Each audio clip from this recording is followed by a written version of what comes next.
Hello and welcome back to my channel. I'm Ruby, this is Ruby Red, and today we're doing another round of my TBR game, tic-tac-TBR.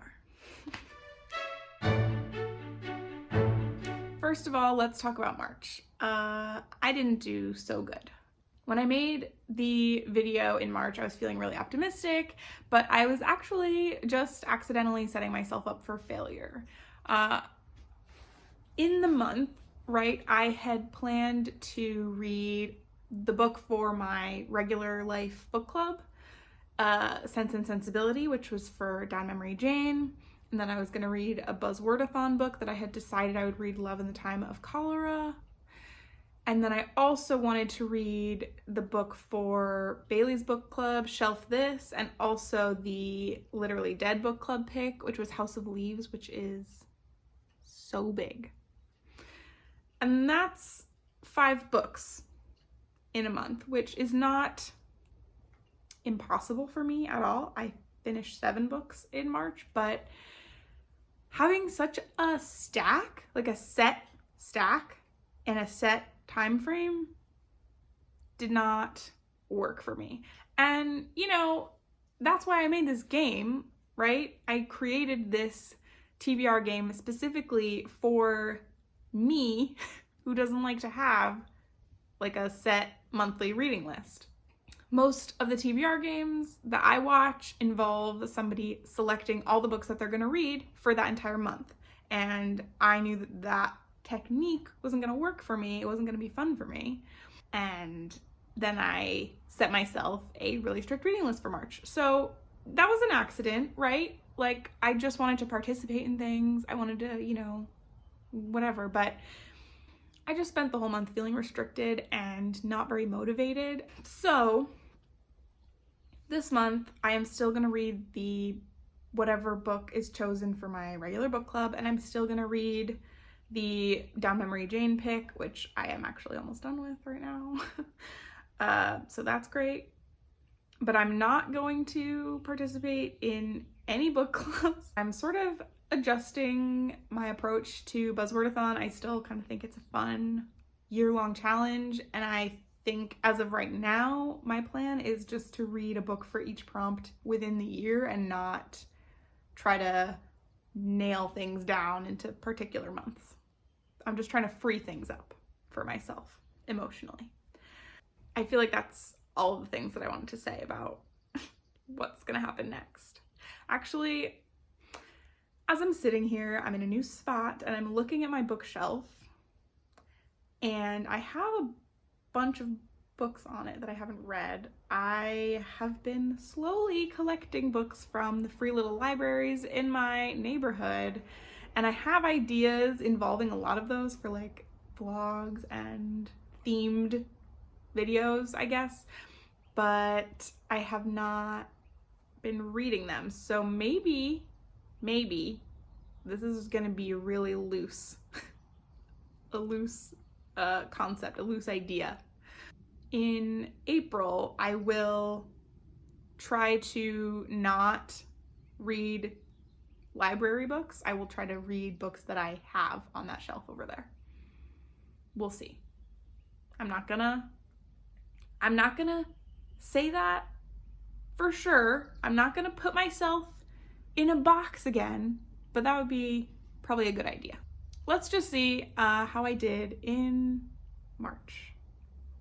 Just a reminder, the prompts were a fantasy book, a 4-star book, a book with a red cover, a booktuber fave, a book that I have DNF'd in the past, did not finish, that's what DNF stands for if you don't know, a banned book, a water element book,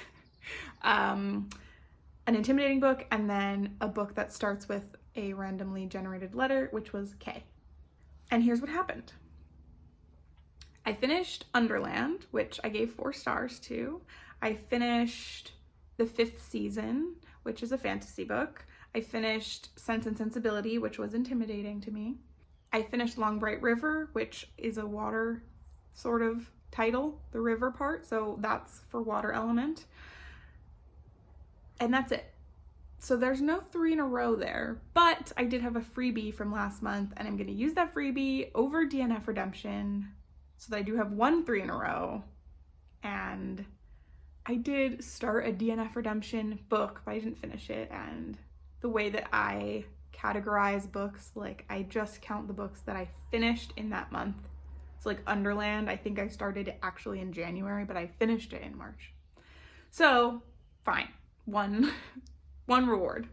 All right, I have my random number service open, and I'm going to generate my single reward for the month. 11. Double up.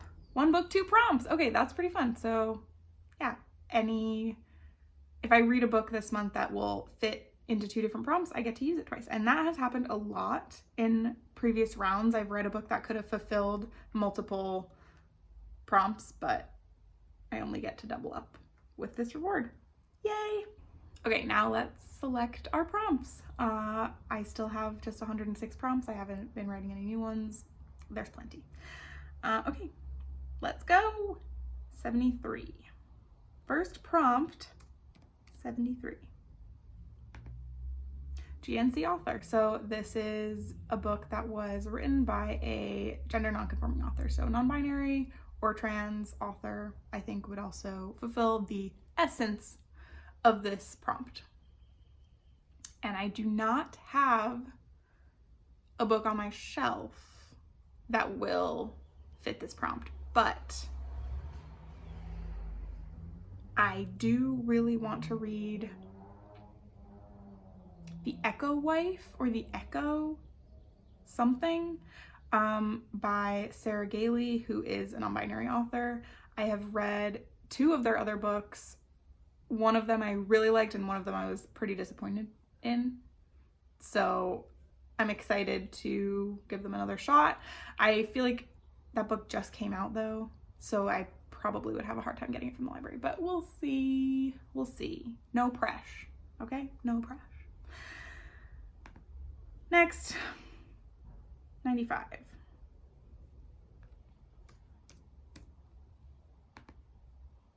Beautiful cover.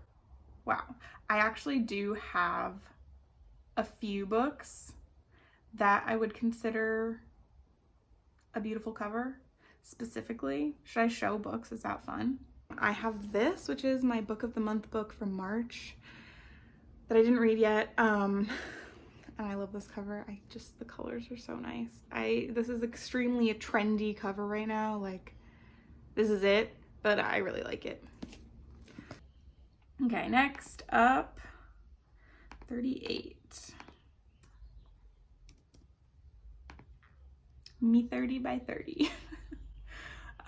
Okay, this is a prompt for me to read a book that is on my 30 by 30 list. Me 30 by 30.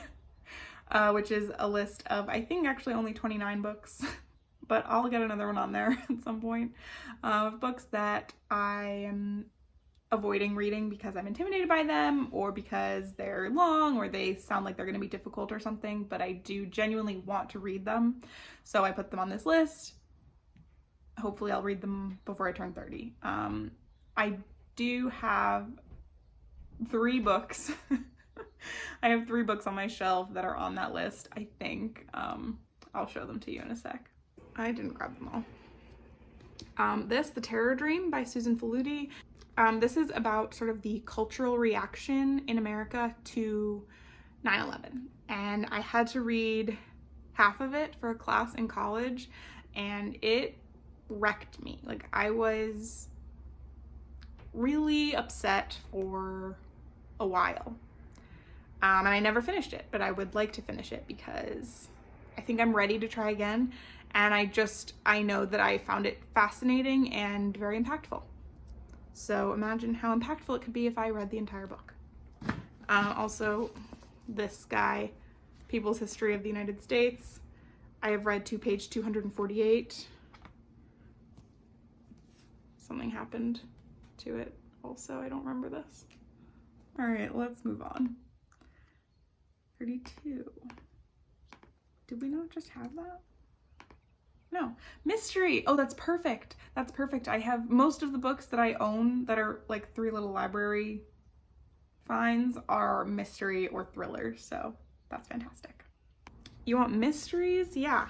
So I found this, The Perfect Stranger, in a Free Little Library. I also have a Harlan Coben. This book, Corelli's Mandolin, I've never heard of. I think it's a mystery. Okay, next. 81. Okay.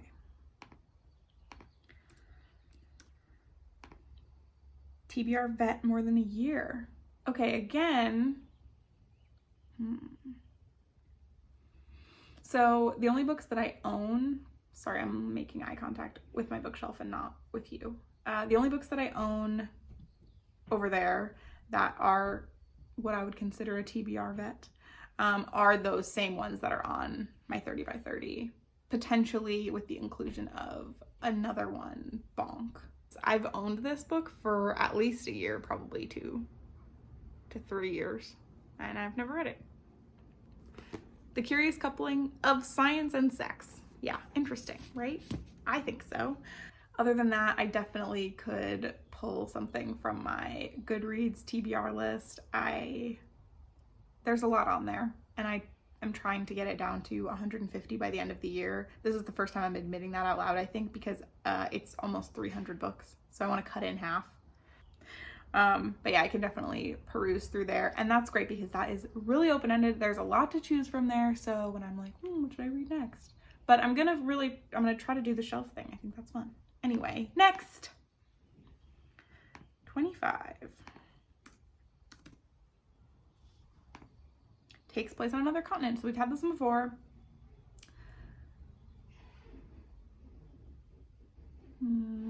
This, The Ministry of Utmost Happiness, it is a book of the month book, but I found it in a Free Little Library.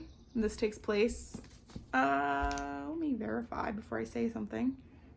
Yes, India. This takes place in India. And then this also potentially takes place on another continent.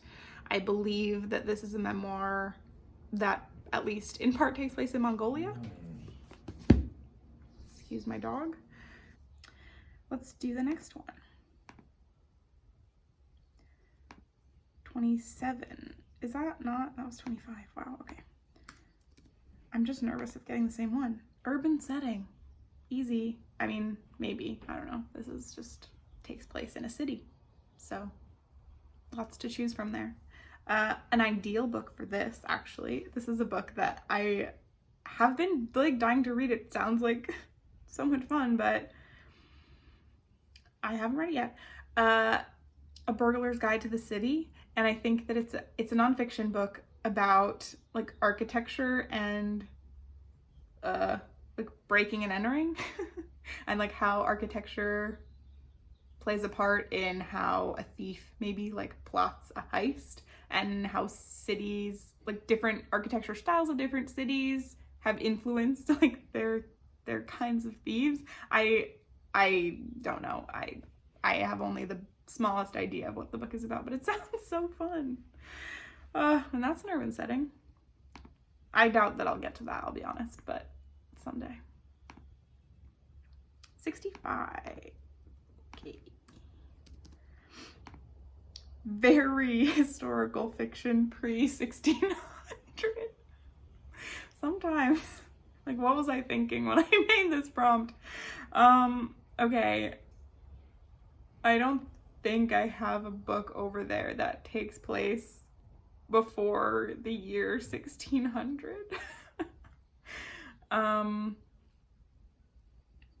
I mean, I know that a book that's been on my TBR for a long time, maybe it hasn't been actually. Well, Pillars of the Earth, I think, takes place before 1600. What is some books that are like ancient history? Not ancient, oh, ancient history. Yeah, I could read like Song of Achilles or something. That would be good. But yeah, if you know about any historical fiction that is very historical, let me know, because I'm interested in that. I don't know. I'm interested in most things. All right, 104. Wow, that's almost the end. 3-star. Okay, so we had 4-star last month. This month, if I read a book that's rated 3 stars by me, there you go.